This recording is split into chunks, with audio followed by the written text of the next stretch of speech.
Hey everyone, I am the Spudler and welcome to my channel. I have some thoughts on what has been happening with the legal issues that have recently come to light. I have put this through a voice changer, simply because it will allow me to say exactly what I need to, as I tend to stutter when filming. So the editing is always a nightmare. Firstly, just in case you haven't seen it, here is what I wrote in my recent community post. With everything that is currently happening surrounding the Sebastian Rogers case, I have decided that the best thing I can do is walk away from it. There are many, many missing children out there, and they all deserve the attention that Sebastian has had. In my opinion, his case is now no longer about finding him, but about bad behaviour, personal vendettas, and general nastiness.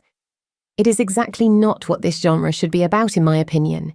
And if a creator tells you that they are here for the child and then go on to badmouth the parents of that child, a child that loves his parents deeply, well, who and how exactly are they really helping that child and respecting their memory? I hope that Sebastian is found safe and well and reunited with both of his parents very soon, and all this nonsense can stop. I hope, when he does come home, he will be able to forgive us all for the way we have allowed his family to suffer so much unnecessary pain. Pain that our community has caused. So where did it all go wrong? I stand on the outside of the drama mostly, and although it can be a very lonely place at times, it does give me the ability to see the wood for the trees. As some of you know, I tend to take regular breaks from creating, as when I do research and then create videos about difficult subjects relating to true crime, it really affects me.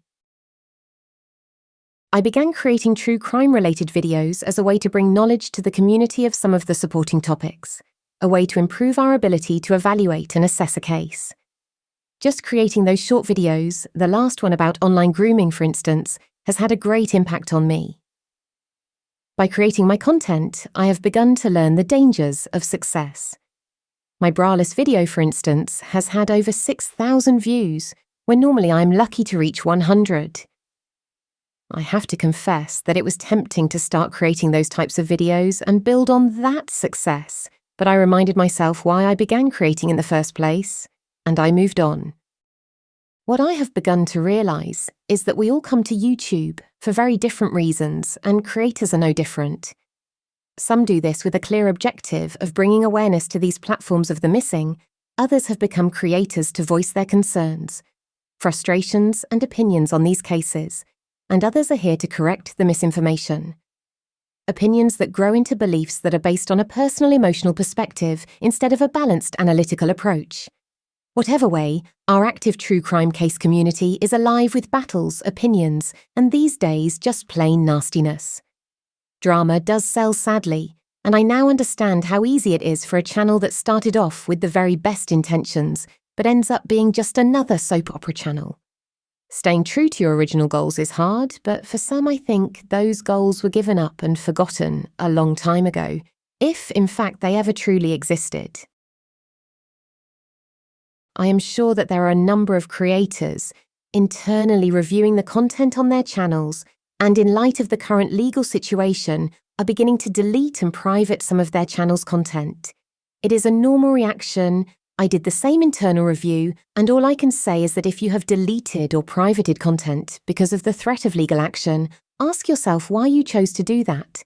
What part of that content did you, deep down, know was not appropriate?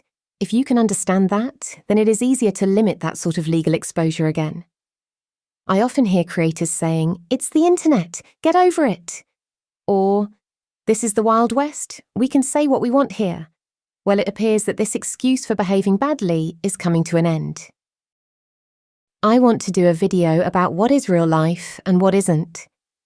I will probably do something soon, but I want to just say a few things on this subject. Many of the subs in our community are housebound for a multitude of reasons, and our community is where they socialise, have fun, and learn stuff. So is that not real life to them? Is not what happens on YouTube their real life? Look, I know that the term real life refers to things outside of the internet, but maybe our approach to that one is wrong. When I sit in a chat full of hate and anger, I just see a lot of people enjoying being hateful, and the more they practice that hate, the more it will become who they are. Do they think that their behaviour online has no effect on their real lives? Just as a personal confession, I do at times join in, but these days I am beginning to feel uncomfortable with being swept along with the creator's vitriol and the other people in the chat. We all enjoy a good baddie that we can rile against, but when is it inappropriate, and when is enough? Enough. And when it comes to all true crime cases, the minute we begin to research into the lives of the victims and their families, we are going real life, and we seem to think that because these people have been or are still part of a horrendous event, they have done a couple of TV interviews, all the rules of real life simply no longer count. We instantly see these people, total strangers, as content. They stop being people.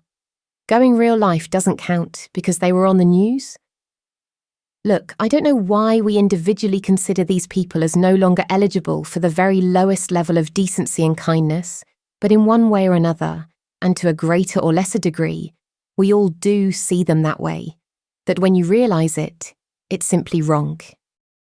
We also all need to bear in mind that YouTube is also part of our real lives, and how can we all do better at respecting the privacy and emotional safety of our loved ones? So here is my advice to all creators and subs in this community regarding real life. Guard your own privacy. If you talk about your family online, you have opened the door to it being discussed by others. Every creator should and is the first way our loved ones can be involved in this online battlefield.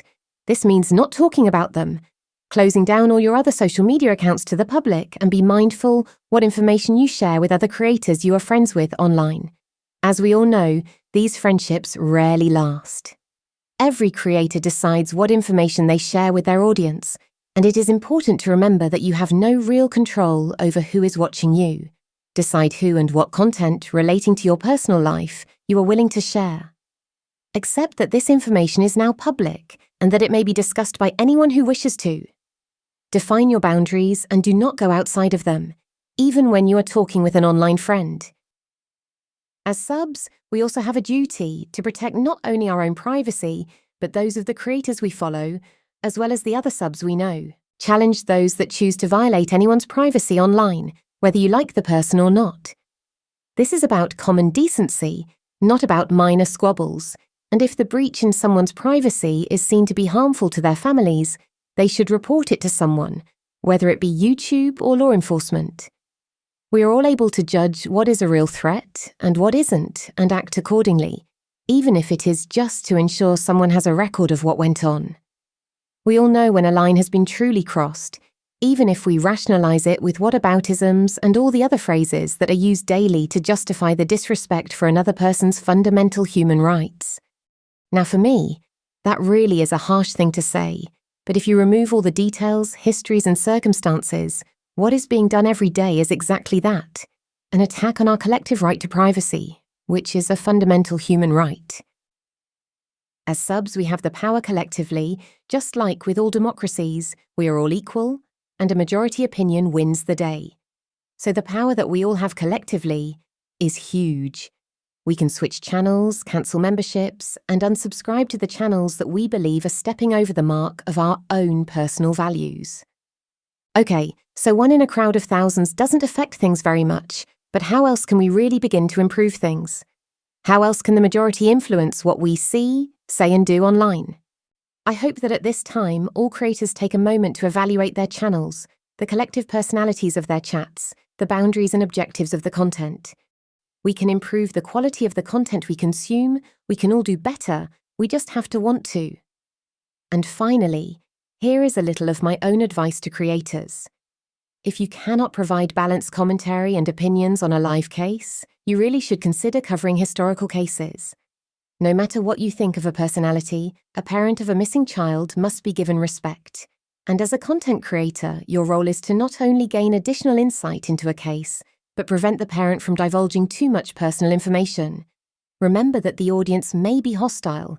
It is the creator's job to pull things back and create a balance. I really would recommend that any contact with the parents of a missing child be done offline, never on a live. This way, the parent has control over what is aired, and you can edit out anything that may cause an issue. You should also get them to acknowledge in writing that they are happy for you to air the interview. You can keep those parts of the interview that you don't for later, if they become pertinent to the case. Usually the actual facts in these cases are few and far between, and in my opinion, any good content provider will remind the audience constantly of the facts, returning to them whenever a theory is put forward to sanity check it. They will explore different scenarios and engage critical thinking when evaluating each scenario rationally, unemotionally, and without bias. Never forget what is known officially and is understood by the general public are the only facts.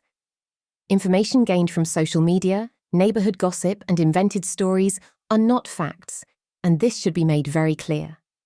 One person's story does not make a case. When it comes to panels, I think they can be great things. Us subs get to hear different perspectives on things, and some guests bring skills and expertise to the live that helps us all understand a subject a little better. But panels there just to criticize others, well, is it really good for us to listen to all the foul things some creators and their panels say? Do we really want to be picked on because we were seen in someone else's chat? Do we want to listen to people arguing in our spare time? But to be honest, right now, what else is there? Anyway, I think I have probably said far too much and expressed way more of my personal thoughts than I should have, but it seems this community is at the end of the beginning, or maybe the beginning of the end. If I can loosely quote Churchill, I would like to think that we can collectively turn this situation around and start to take more accountability for what we create, whether it be a live, a video, or a comment. Thanks for listening to my stream of consciousness. I hope some may find something in all of this that helps them to take stock of things and make some personal changes to not only improve the quality of their life, but those around them, both online and offline.